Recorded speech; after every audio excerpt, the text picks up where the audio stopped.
This story comes from a Chillicothe Gazette news article from Tuesday, October 22nd, 1991.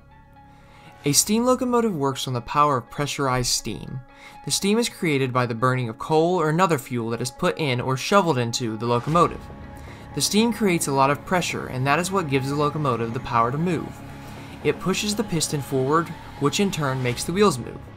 This pressure buildup can be dangerous though, as can be seen in the disaster that took place on Wednesday, May 12, 1948.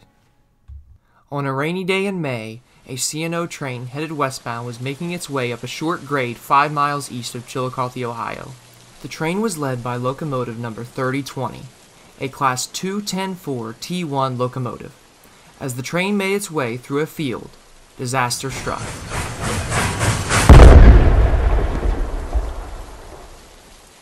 Dick Vincent and his wife lived nearby and heard the massive blast.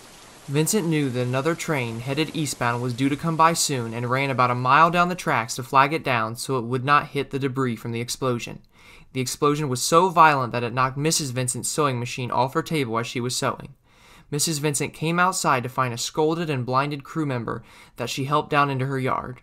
One of the crew members was transported on the detached cowcatcher of the locomotive to the ambulance. All 3 crew members were killed by their injuries. This includes fireman T.R. Lauder, front brakeman W.C. Bush, and engineer W.R. Terry.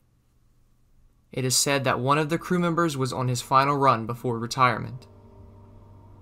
Pieces of the locomotive still steaming could be seen in fields as far as a mile away, and the barbed wire fence was completely flattened in the area of the explosion. The tubes can be seen in a tangled mess protruding from the front of the locomotive. These tubes were what once carried heat through the water in the boiler.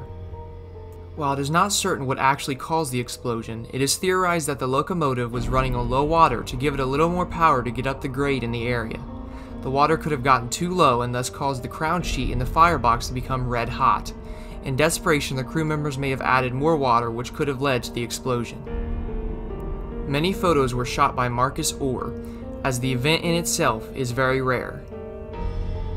Thank you for watching, and don't forget to subscribe.